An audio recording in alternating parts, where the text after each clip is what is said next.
6-7 قادیانی مربیوں سے گفتگو کی۔ اس گفتگو میں انہوں نے سب سے پہلے جو آیت پڑھی وہ وہی آیت تھی جو ہم ختم نبوت کے لیے سب سے پہلے پڑھتے ہیں۔ وَكَانَ مُحَمَّدٌ أَبَا أَحَدٍ مِّن رِجَالِكُمْ وَلَٰكِنَّ رَسُولَ اللَّهِ وَخَاتَمَ النَّبِيِّينَ۔ یہی آیت ان قادیانیوں نے سب سے پہلے پڑھی، اور وہ قادیانی کہنے لگے کہ خاتم النبیین، خاتم کا معنی انگوٹھی۔ پرانے زمانوں میں بادشاہ کی انگوٹھی کے اندر مہر ہوتی تھی۔ اس نے جب کوئی حکم کرنا ہوتا تھا تو وہ یوں کر کے مہر لگاتا تھا، چمڑے پہ، کاغذ پہ، پتوں پہ، حکم جاری ہو جاتا تھا۔ خود ہمارے نبی صلی اللہ علیہ وسلم کی انگوٹھی مبارک کے اندر مہر تھی، آپ نے دیکھی ہوگی اللہ رسول محمد لکھا ہوتا ہے۔ اب قادیانی پر دلیل سمجھو۔ قادیانی کہنے لگے وَلَٰكِن رسول اللہ وخاتم النبیین، حضور نبیوں کی مہر ہے۔ پہلے نبی اللہ بناتے تھے، اب حضور کی مہر سے نبی بنتے ہیں۔ جو اتباع کرتا جائے گا نبی بنتا جائے گا۔ خاتم النبیین، نبیوں کی مہر۔ ہماری سب سے مضبوط ترین دلیل ہم سے قادیانی شیعہ کی لے گئی۔ آپ ذرا تصور کریں کہ ایک طرف 6-7 قادیانی مربی بیٹھے ہیں اور ان کو پتا ہے کہ ہمارے سامنے ختم نبوت جماعت کا مبلغ بیٹھا ہے، تو انہوں نے اپنے طور پر سب سے مضبوط ترین دلیل سب سے پہلے رکھنی ہے۔ تو ان کے نزدیک یہ سب سے مضبوط ترین دلیل ہے۔ مجھے قادیانی کہنے لگے لودھرا بھاگلپور کے ساتھ ایک شہر ہے، وہاں جناب اللہ تعالیٰ خود فرماتے ہیں اہدنا الصراط المستقیم، سیدھے راستے پہ چلو۔ سیدھا راستہ کن کا ہے؟ الذین انعمت علیہم، جن پہ اللہ تعالیٰ نے انعام کیا۔ انعام کن پہ کیا؟ اولئک الذین انعم اللہ علیہم من النبیین والصدیقین والشہداء والصالحین۔ اللہ تعالیٰ خود فرماتے ہیں انعام یافتہ لوگوں کے راستے پہ چلو۔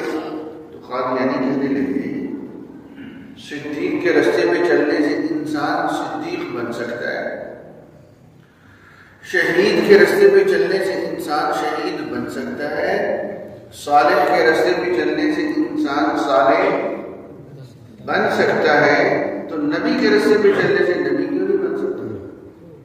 استثناء کی نظر اشکال کب ہوا ہے؟ اب میری گفتگو جہاں تک پہنچ گئی ہے، اب ایک آپ نے مہربانی کرنی ہے، اٹھنا کسی نے نہیں، درمیان سے اٹھیں گے تو اشکال آپ کے ذہن میں رہ جائے گا اور یہ بعد میں پریشان کرتا ہے۔ اشکال ذہن میں رہ جائے گا، پریشان کرے گا۔ اللہ تعالیٰ خود فرماتے ہیں ان کے راستے پہ چلو، تو نبی کے راستے پہ چلنے سے انسان نبی کیوں نہیں بن سکتا؟ کراچی کا نیشنل پارک 2004 میں میری ذمہ داری عالمی مجلس حکومت کراچی میں تھی۔ جب مفتی جمیل خان صاحب شہید ہوئے تو میری ڈیوٹی لگی تھی وہاں کراچی دفتر تحریس رحمت، تو وہاں پہ ساتھ ہی نشتر پارک ہے۔ اس پارک میں میری گفتگو ہوئی قادیانی سے۔ مجھے قادیانی کہنے لگا جناب آپ کی مسلم شریف میں حدیث ہے لعن اللہ اليہود والنصارى اتخذوا قبور انبیائهم مساجدا۔ یہود و نصارہ پر لعنت ہو کہ انہوں نے اپنے انبیاء کی قبروں کو سجدگاہ بنا لیا۔ تو یہودیوں پر تو لعنت سمجھ آتی ہے کہ موسیٰ علیہ السلام کی قبر کو سجدگاہ بنایا، نصارہ پر اس کا مطلب ہے کہ عیسیٰ علیہ السلام کی خبر ہے جس کو انہوں نے سجدگاہ بنایا ہوا۔ اشکال سمجھ آ رہا ہے؟ مسلم شریف کی حدیث ہے لعن اللہ اليہود والنصارى اتخذوا قبور انبیائهم مساجدا۔ یہود و نصارہ پر لعنت ہو، انہوں نے اپنے انبیاء کی قبروں کو سجدگاہ بنا لیا۔ یہودیوں پر تو لعنت سمجھ آتی ہے، نصارہ پر کیوں؟ صلی اللہ علیہ وسلم نے ارشاد فرمایا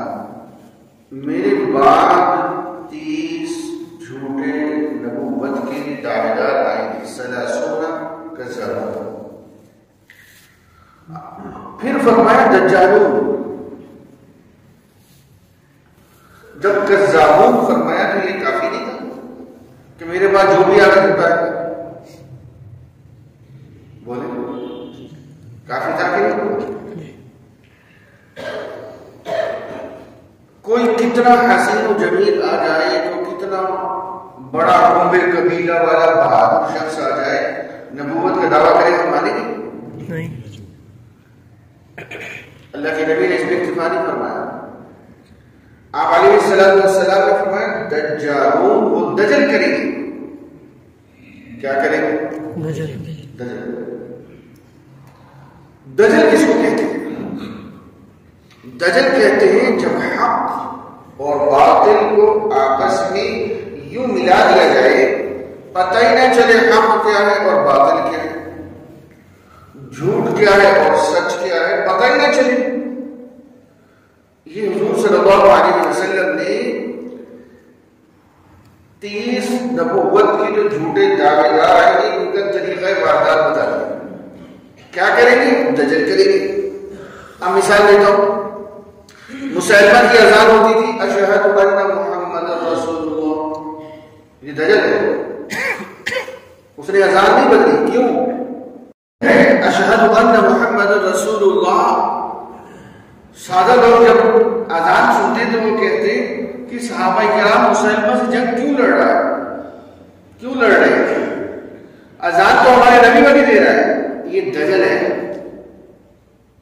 اسحاق اخرس کا فتنہ 400 سال چلا. ابھی اس تفصیلات کا وقت نہیں. 400 سال. قادیانی فتنے کو بھی 100 سال ہوا ہے. 1908 میں مرزا قادیانی بنا، 2008 میں 100 سال ہوئے. اسحاق اخرس کا فتنہ 400 سال چلا ہے. ہمارے نبی کے قبلے کے رخ میں نماز پڑھتا تھا، اہل قبلہ کہتا تھا اپنے آپ کو. یہ دجل تھا. لیکن جتنا بڑا دجال مرزا قادیانی گزرا آج تک کوئی نہیں گزرا. کراچی میں میری رہائش تھی محمود آباد کے علاقے میں. وہاں پہ میں نورٹاؤن سے پڑھ کے میں شام کو مالی کے پاس آ جاتا تھا. تو ایک آدمی جو ریڈیو اور ٹی وی سے ہی کرتا تھا، گھڑیاں سے ہی کرتے تھے. وہ آپ نے دیکھا ہوگا پرانے زمانے میں یہاں موٹا سا شیشہ لگا شی، اب تو چیزیں ختم ہو گئی. وہ آدمی وہ گھڑیاں سے ہی کرتا تھا، ریڈیو اور ٹی وی سے ہی کرتا تھا. تو اس کے ہاتھ میں کالے رنگ کی کتاب ہوتی تھی. ذرا توجہ بھی پھر میں بات ختم کروں. تو ایک دن میں نے آنا جانا اس کو سلام کرنا شروع کر دیا کہ یہ کیا پڑھ رہا ہے. میرا وہ خامشہ کا سال تھا. میں نے اس سے پوچھا یار یہ کیا ہے؟ کہنے لگا بائبل ہے. میں نے کہا تم بائبل کیوں پڑھ رہے ہو؟ دکان پہ جو تمہارا نام مسلمانوں والا لکھا ہوا ہے. وہ کہنے لگا میں پکا مسلمان ہوں. اس کی داڑھی نہیں تھی، پینٹ شرٹ پہنتا تھا، 55-60 سال عمر ہوگی. میں نے کہا پھر؟ کہنے لگا کہ کراچی میں محمود آباد کے بالکل ساتھ اعظم بستی ہے جو عیسائیوں کی سب سے بڑی آبادی ہے. وہاں سے عیسائی آتے تبلیغ کرتے، لٹریچر تقسیم کرتے، مسلمانوں کو مرتد کرتے. ہماری طرف سے کوئی رکاوٹ ہی نہیں تھی. وہ کہنے لگا میں ایک مسجد میں گیا، علماء کے پاس گیا، میرے ساتھ چلو، لوگوں کا ایمان جا رہا ہے، لیکن میرے ساتھ کسی نے تعاون نہیں کیا. اور سچی بات یہ ہے کہ ہماری تیاری نہیں ہوتی. وہ دکاندار کہنے لگا کہ ایک دن میں بیٹھا بیٹھا سوچنے لگا کہ آخر کب تک میں یوں ہی بیٹھا رہوں. وہ کہنے لگا کہ میں نے میرے سامنے والی گلی میں عیسائی تبلیغ کر رہے تھے، میں ان کے پاس چلا گیا. میں نے ان سے جا کے کہا یار بائبل مجھے دے دو. انہوں نے مجھے دے دی. میرا حلیہ دیکھا کہ داڑھی بھی نہیں ہو، پینٹ شرٹ بھی پہنی ہوئی ہے، نماز بھی نہیں پڑھتا، یہ کب ہوا جائے.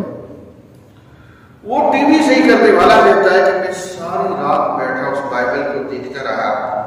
مجھے کہیں سے کوئی کمزوری مل جائے، کوئی پوائنٹ ایسا مل جائے کہ میں ان کو پھر نہ ڈال سکوں، ان کو قابو کر سکوں. وہ کہتا ہے مجھے ایک جگہ مل گئی. مجھے وہ آج بھی یہ بات یاد ہے. یہ 99 کی بات ہے، 99 کی، آج سے 25 سال پرانا. وہ آدمی کہنے لگا کہ اس نے بائبل پہ نشان لگایا وہ اے اوفعی کے بچوں، اے اوفعی کے بچوں، اوفعی کہتے ہیں سانپ کے بچوں، اس نے وہاں نشان لگا دیا۔ اگلے دن جب پادری تبلیغ کرتے ہیں نا دوسری گلی میں، یہ بائبل لے کے پہنچ گیا، کہنے لگا تم کس چیز کی تبلیغ کر رہے ہو؟ اس میں تو گالیاں لکھی ہوئی، شور ڈال دیا۔ اب سارا محلہ اکٹھا ہو گیا، کیا شور ہے؟ وہ کہنے لگا یہ جس کی تبلیغ کرتی ہے اس میں تو گالیاں لکھی ہوئی ہیں۔ اب ان پادریوں کو جواب نہ ہے۔ دوسرے دن وہ پادری کہتے ہیں کہ ہم تمہیں کل جواب دیں گے۔ وہ دوسرے دن وہ آدمی پھر باہر دکان پہ آیا، اگلے دن پادری دوسری گلی میں تبلیغ کر رہے ہیں، بائبل لے کے پھر پہنچ گئے اور ان سے جا کے کہنے لگا کہ اس میں گالیاں لکھی ہیں، اس کا جواب دو۔ دو تین باتیں سے اور ڈھونڈ لیں۔ وہ پادری اس کو دیکھ کے گھبرانا شروع ہو گئے، دائرے ہونا شروع ہو گئے، حتیٰ کہ محمود آباد 1 نمبر 2 نمبر 6 نمبر بلوچ کالونی، منظور کالونی، یہ لاکھوں کی آبادی ہے۔ مجھے وہ ٹی وی سی کرنے والا کہنے لگا، بڑے ٹھنڈا سانس لے کے نا، اس کی آنکھوں میں آنسو تھی، وہ کہنے لگا مولوی صاحب آج میں چیلنج کرتا ہوں اس لاکھوں کی آبادی میں ایک پادری دکھاؤ جو تبلیغ کر رہا ہو۔ اس پورے علاقے میں مشہور ہو گیا جہاں پادری گڑبڑ کریں گے نا اس کو فون کرنا ہے۔ اس زمانے میں ٹیلی فون نام تھا، P T C L, mobile کم تھے، اس کا نمبر گھوم گیا، جہاں پادری آتے وہ گلی والے سے فون کرتے، یہ بائبل موٹر سائیکل کے ساتھ لٹکا کر وہاں پہنچ جاتا، پادری اس کو دی کے بھاگا۔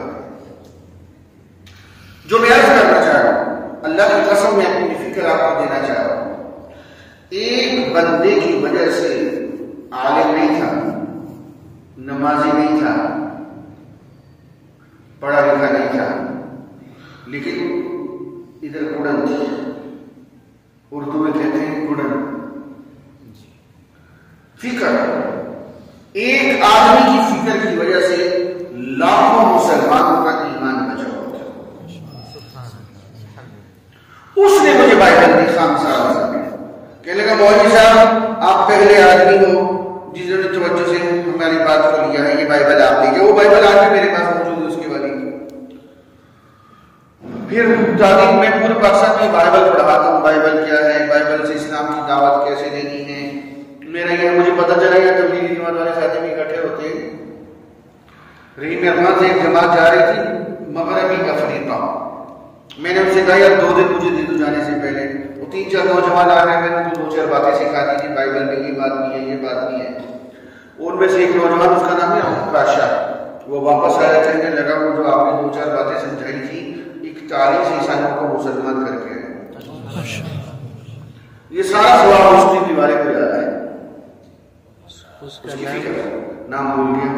اب میں جب کراچی جاتا ہوں محمود آباد میں اس کی دکان کے سامنے سے گزرتا ہوں، پتہ نہیں وہ کہاں گیا، کراچی تو ایک سمندر ہے، پتہ نہیں وہ بیچارہ زندہ بھی ہے فوت ہو گیا، لیکن میں جب کراچی جاتا ہوں اس کی دکان کے سامنے سے گزرتا ہوں، پتہ نہیں وہ بندہ کدھر گیا، مجھے اس کا نام بھی نہیں پتا، لیکن ایک بندے کی فکر نے کہاں سے کہاں معاملہ پہنچایا۔ 30 جھوٹ گئے، ساتھ ہی فرمایا انا خاتم النبیین، میں نبی آخر۔ ان 2 باتوں کا آپس میں تعلق کیا ہے؟ ایک طرف فرمایا کہ 30 جھوٹے آئیں گے، ایک طرف فرمایا میں نبی آخری، کیا مطلب؟ میرے عزیز ذرا بات کو سمجھیے گا، شاید دستر ہو جائے۔ ہمیں یہ سمجھایا جا رہا ہے گمراہی پھیلانے والے پہلے بھی آتے تھے، گمراہی پھیلتی تھی، لیکن اللہ تعالیٰ کوئی نہ کوئی نبی بھیج دیتی، امت کی اصلاح ہو جاتی۔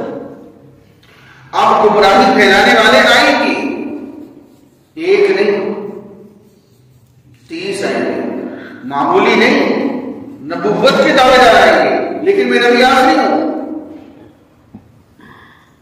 تو پھر قیامت تک آنے والی امت کا ایمان کون بچائے گا؟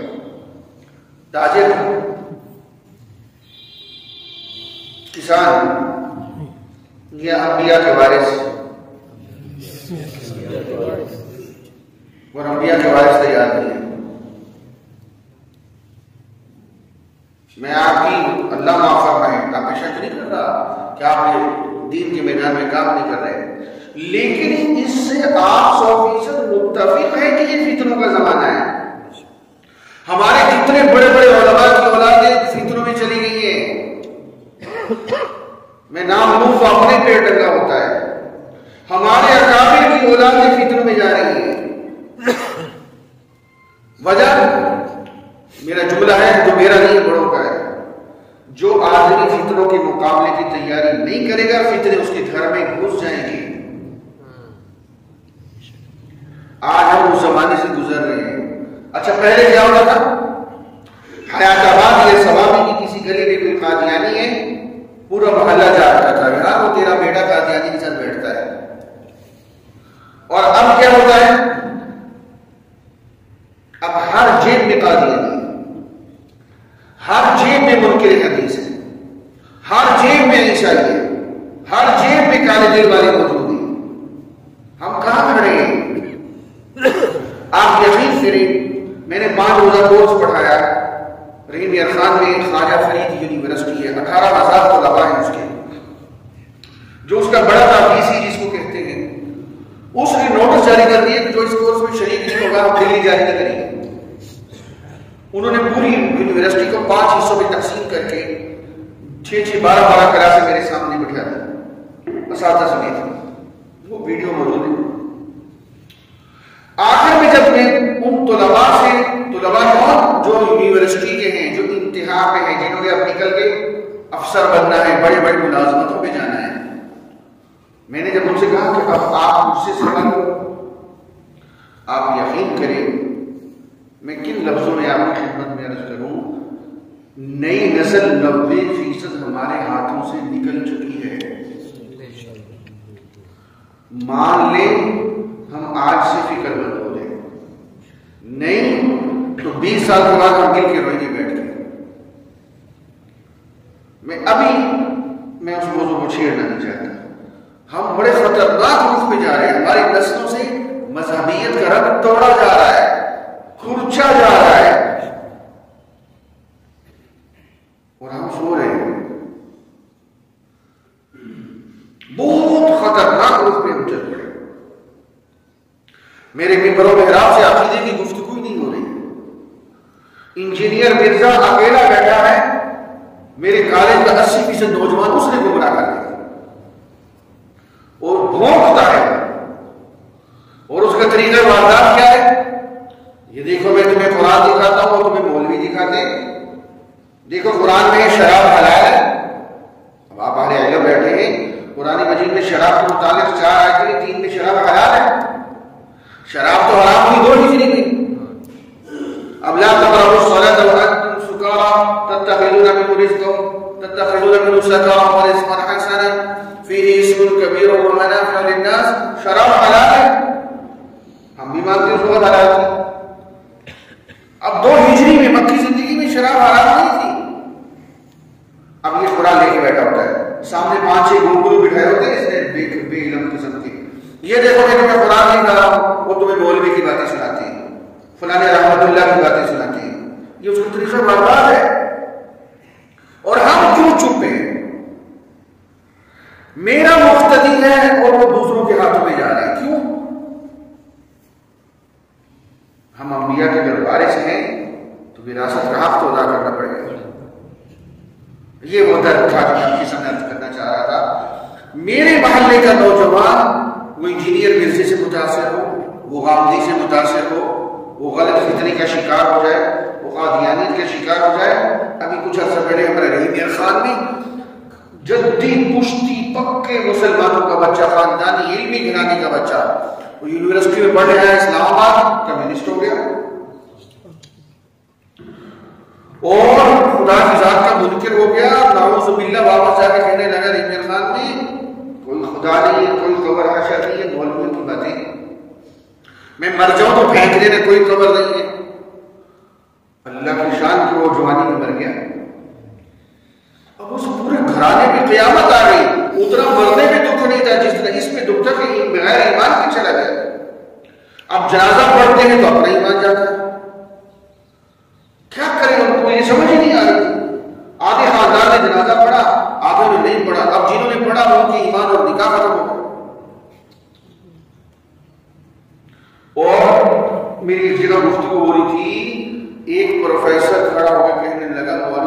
ہے میں تصور اٹھاؤں، میں اس یونیورسٹی میں پڑھاتا ہوں، ہماری یونیورسٹیوں کے بڑے بڑے مذہبی خاندانوں کے 80% بچے کمیونسٹ ہو چکے ہیں۔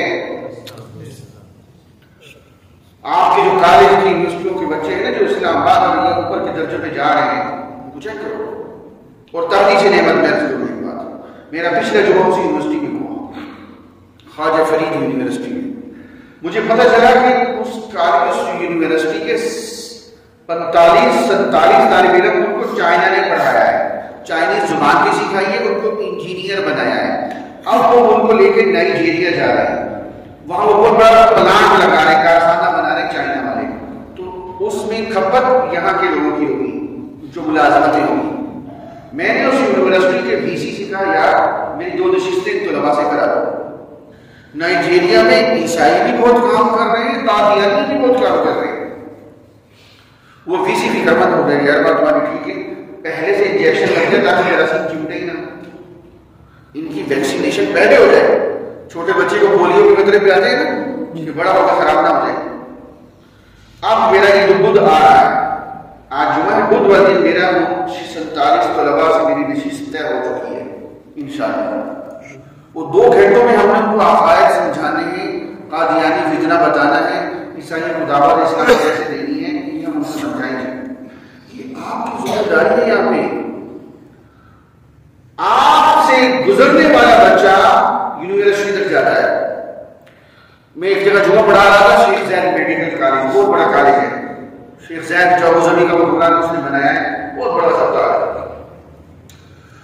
جمعے کی بیان کے بعد خطبوں سے پہلے، عربی خطبوں سے پہلے مجھے ایک نوجوان ملا، یہی 50-55 سال 60 سال عمر ہوگی، پینٹ شرٹ پہنی تھی، داڑھی نہیں تھی، بچوں کی طرح رونے لگ گیا۔ اب پوری مسجد بھری ہوئی دیکھ رہی ہے، وہ مجھے اس طرح گلے سے لگ کے رونے لگے۔ اب مجھے سمجھ نہ آیا کہ یا تو اس کا کوئی مریض خطرناک کالج میں اس طرح ہو رہا ہے۔ میں نے اس سے پوچھا کیا ہوا؟ وہ کہنے لگا کہ میں کینیڈا سے آیا ہوں، میری ساری زندگی پاکستان گزری، میں 6 سال پہلے گیا ہوں، میں نے وہاں اپنی بچی کی منگنی نسبت ایک قادیانی لڑکے سے کر دی، میں تو اپنے رشتے داروں کو شادی کی دعوت دینے آیا ہوں، مجھے کیا پتا قادیانی کافر ہوتے۔ آج آپ کے بیان نے میری بچی کی زندگی بچا دی، بچوں کی طرح رو رہا ہوں۔ وہ جو 45 سال پاکستان میں گزارا کیا ہے، وہ میری اور آپ کی مسجدوں سے ہو کے گیا ہے، ہم نے پہلے کیوں نہیں بتایا؟ جب ہمارے نبی نے ہمیں بتا دیا، ہمارے اساتذہ نے ہمیں سمجھا دیا کہ ہم فکروں کے زمانے میں آ چکے، تو پھر ہمیں فکر مند کیوں نہیں ہوا؟ میں اللہ کی قسم کھاؤں تو میں ہانش نہیں ہوں گا، آپ اپنے مقتدیوں کو چیک کریں، ان کو اللہ تعالیٰ کے متعلق جو عقائد ہیں وہ بھی نہیں پتا، کرو چیک کرو۔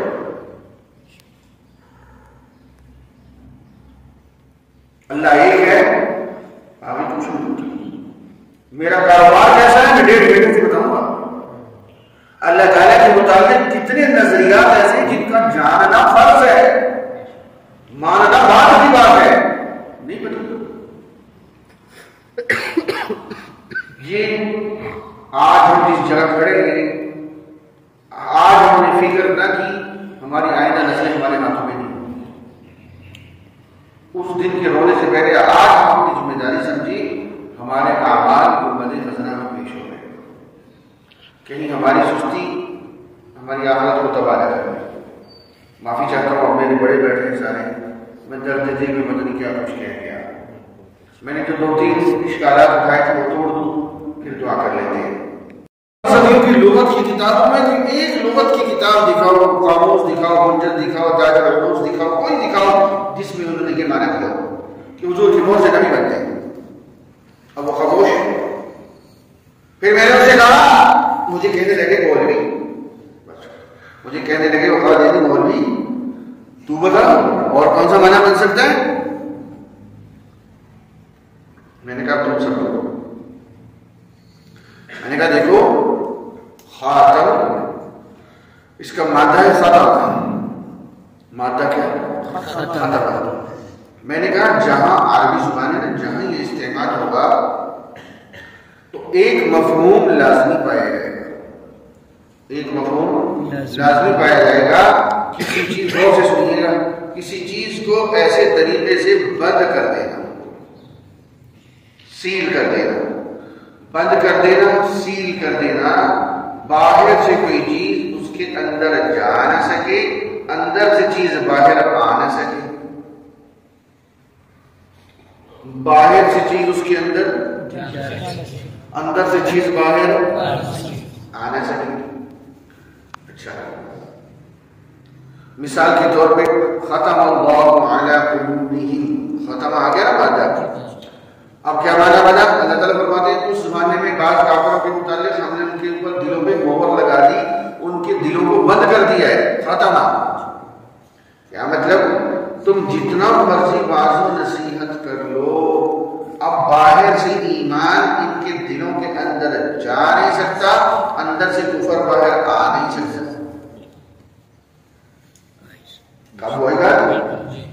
ختامہ مسک. اور سمجھو، ختامہ مسک، ختم مادہ آ گیا.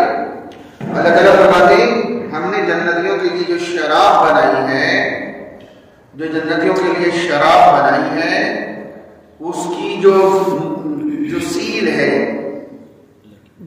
جو اس کی ڈھکن ہے، اس کی جو سیل ہے وہ ہم نے مشک کی بنائی ہے. ختمہ ہم نے اس کو بند کس سے کیا ہے؟ مشک سے. کس سے؟ مشک سے. ختمہ وہ بند ہے، سیل لگ چکی ہے. اب وہ والا مفہوم آئے گا جب تک جنتی خود اپنے لیے اس شراب کو کھول نہ دے. کوئی بطور ملاوٹ باہر سے کوئی چیز اس کے اندر ڈال نہیں سکتا، اندر سے شراب باہر نکال نہیں سکتا. اب معنی آسان ہو گیا. خاتم النبیین کا کیا معنی ہوا؟ میں نے قادیانیوں سے کہا، میں نے کہا دیکھو اللہ تعالیٰ نے سلسلہ انبیاء جو آدم علیہ السلام سے شروع فرمایا، ہمارے نبی پہ آ کے اللہ تعالیٰ نے اس سلسلے کو بند کر دیا، سیل کر دیا. بند کر دیا، سیل کر دیا. اب باہر سے کوئی نیا شخص نبی بن کر اس سلسلے کے اندر جا نہیں سکتا. جو اندر آ چکے عیسیٰ علیہ السلام ہمارے نبی تک، ان میں سے نبوت سے باہر کوئی جا نہیں سکتا. یہاں سے ایک اور بات سمجھ آئی، جب عیسیٰ علیہ السلام تشریف لائیں گے نبی ہوں گے. بولو بولو، نبی ہوں گے. عیسیٰ علیہ السلام کا نبی ہونا خاتم النبیین کے مفہوم میں شامل ہے. خاتم النبیین کا مفہوم کیا ہے؟ اب باہر سے کوئی نیا شخص نبی بن کے سلسلے میں جا نہیں سکتا. جو اندر آ چکے قوم کے سوالات، ان میں سے نبوت سے باہر کوئی جا نہیں سکتا. تو عیسیٰ علیہ السلام آئیں گے، نبی ہوں گے، لیکن فیصلے قرآن و سنت کے مطابق ہوں. دیکھیں قرآن مجید میں اللہ تعالیٰ نے فرمایا وَيُعَلِّمُهُ الْكِتَابَ وَالْحِكْمَةَ وَالتَّوْرَاةَ وَالْإِنْجِيلَ. 4 چیزوں کی تعلیم عیسیٰ علیہ السلام کے لیے. وَيُعَلِّمُهُ الْكِتَابَ وَالْحِكْمَةَ وَالتَّوْرَاةَ وَالْإِنْجِيلَ. یہ تورات اور انجیل تو سمجھ آ گئے نا؟ شریعت تورات اور انجیل نہیں کتاب ہے. کتاب و حکمت سے کیا مراد ہے؟ اس سے مراد قرآن و حدیث کا علم ہے. عیسیٰ علیہ السلام کے لیے قرآن و حدیث کا علم کیوں؟ جب قیامت کے نزدیک آئیں گے نبی ہوں گے، لیکن فیصلے قرآن و سنت کے مطابق ہوں. اور ان کو علم ملے گا کس طرح؟ مولانا ادریس کانجھلوی رحمۃ اللہ تعالیٰ نے لکھا ہے اس کی 2 صورتیں ہوں گی. ایک صورت یہ ہوگی کہ اللہ تعالیٰ ان کے دل میں القاء فرمائیں گے، اور دوسری صورت یہ ہو سکتی ہے کہ عیسیٰ علیہ السلام روضہ اطہر پہ مراقب ہوں گے اور وہاں سے قرآن و حدیث کا علم حاصل کروائیں گے. یہ حضرت کانجھلوی رحمۃ اللہ تعالیٰ علیہ جانا شیخ الحدیث تھے، انہوں نے لکھا. یہاں سے ایک اور بات بھی سمجھ آئی. دیکھیں آپ آگے بیٹھے ایک اور بات بھی سمجھ آئی. اللہ تعالیٰ عیسیٰ علیہ السلام کے بارے میں فرماتے ہیں، دیکھو قرآن مجید میں کیا فرمایا؟ وَيُعَلِّمُهُ الْكِتَابَ وَالتَّوْرَاةَ وَالْإِنْجِيلَ.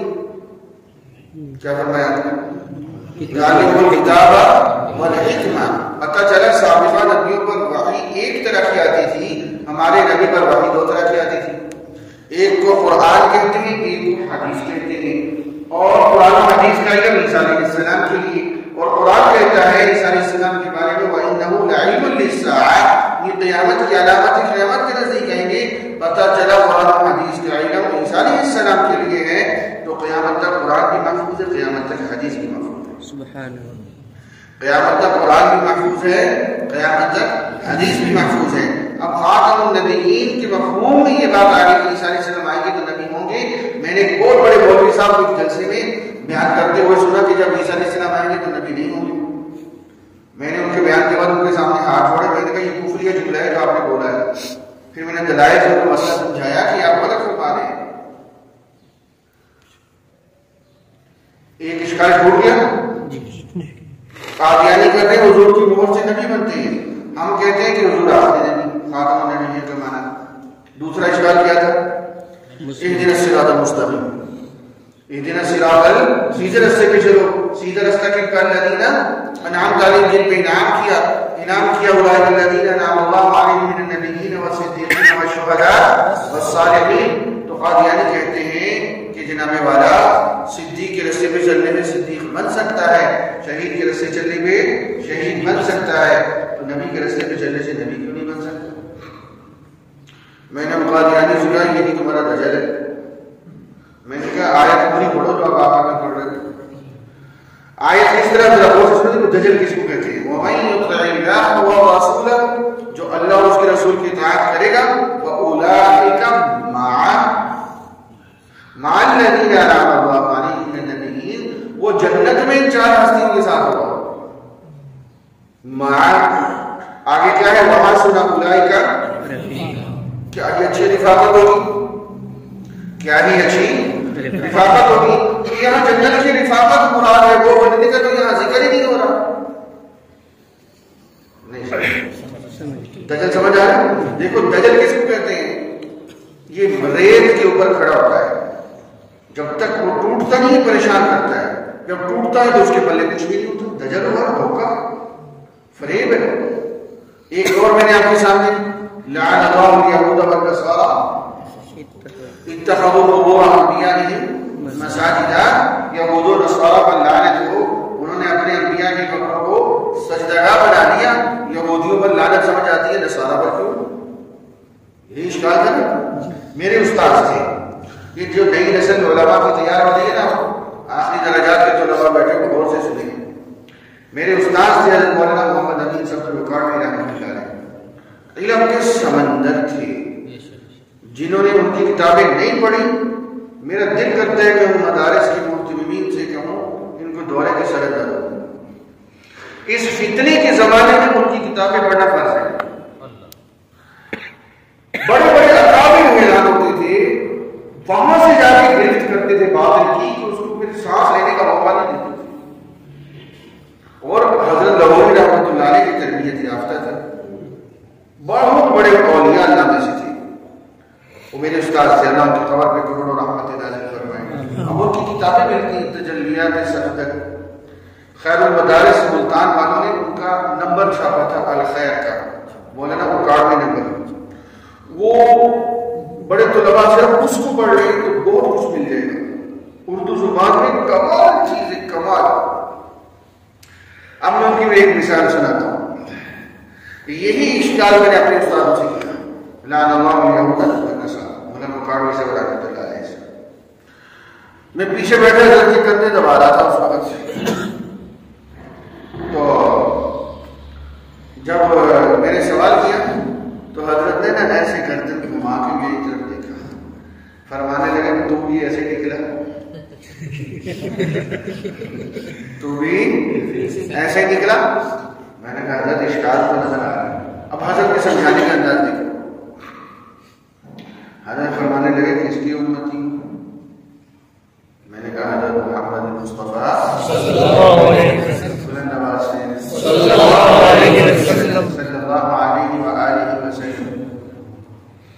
تو حضرت فرمانے لگے سابقہ انبیاء کو اپنا نبی مانتے ہو؟ میں نے کہا مانتا ہوں، سارے ہی ہمارے نبی ہیں. کسی ایک کا انکار کفر ہے. لا نفرق بین احد من رسلی، ہم سب کو اپنا نبی مانتے ہیں، امتی ہے حضور صلی اللہ علیہ وسلم کی. حضرت فرمانے لگے اسی طرح عیسائی امتی تو عیسیٰ علیہ السلام کے ہیں، سابقہ انبیاء کو بھی تو اپنا نبی مانتے ہیں. تو سابقہ انبیاء میں سے کسی بھی نبی کی قبر کو سجدگاہ بنا لے وہ بھی تو نہیں کے نبی. یہاں قبر عیسیٰ کا تذکرہ نہیں ہو رہا حدیث میں، نہیں سمجھ اتخذوا قبور انبیائہم مساجد ہے، نہیں سمجھ آئے، اپنے انبیاء کی قبروں کو سجدگاہ بناتے تو سابقہ نبی بھی تو نہیں تھے نبی، وہ کسی بھی نبی کی قبر کو سجدگاہ بنا سکتے، یہاں قبر عیسیٰ کا تذکرہ تو نہیں بنا۔ تو یہ دو تین اشکالات میں نے آپ کے سامنے، ابھی ایک عیسائی پادری میں میرے مولوی صاحب کے پاس آیا، رہی میرے خان میں تبلیغ کر رہا تھا بائبل کی، مولوی صاحب نے کہنے لگا یہ دیکھو تمہارے قرآن میں وَيُعَلِّمُهُ الْكِتَابَ وَالْحِكْمَةَ وَالتَّوْرَاةَ وَالْإِنْجِيلَ، یہ میرے ہاتھ میں بائبل ہے، اس کی توراۃ اور انجیل اس میں مان لاؤ۔ اب مولوی صاحب پریشان اس کو جواب کیا دیتے ہیں، وہ میرے پاس آئے ختم نبوت دفتر رہی میرے خان میں، مجھے آگے کہنے لگے مولوی صاحب اس کا جواب کیا دینا ہے، کل دوبارہ آئے گا۔ میں نے کہا اس کو میرے پاس لے آؤ، اس کو میں ٹھیک کرتا ہوں۔ خیر اگلے دن وہ تو نہ ہے، میں نے کہا دیکھو جہاں وہ پادری ملے نا اس کو جواب دو، ہم توراۃ زبور انجیل پہ ایمان لاتے ہیں، کون سی تو اللہ نے اتاری، جو تیرے پاس ہے اس میں نہیں لاتے، یہ بھی تو ہمارے قرآن نے کہا ہے نا وَيْلٌ لِّلَّذِينَ يَكْتُمُونَ الْكِتَابَ بِأَيْدِيهِمْ ثُمَّ يَقُولُونَ هَٰذَا مِنْ عِندِ اللَّهِ لِيَشْتَرُوا بِهِ ثَمَنًا قَلِيلًا، چار پیسوں کے لیے بیڑا فرق کر دیا ہم نے، کہتے اس کو توراۃ زبور انجیل میں نہیں کہتے، ہم اس کو مانتے جو اللہ نے اتارا تھی، جو تیرے پاس اس کا ایمان ہے نہیں لاتے۔ تو آپ اللہ کی خدمت میں یہ تو میں نے چند باتیں آپ یقین کریں، میں نے قادیانی کالج کے نوجوان سے گفتگو کی، 2.5 گھنٹے علمی بحث کی اس نے میرے ساتھ، ہم آپس میں بیٹھے، آپ یقین کریں کہ ہمارے وہ علماء جنہوں نے اس میدان میں تیاری کی تھی وہ اس کو جواب نہیں دے سکتے۔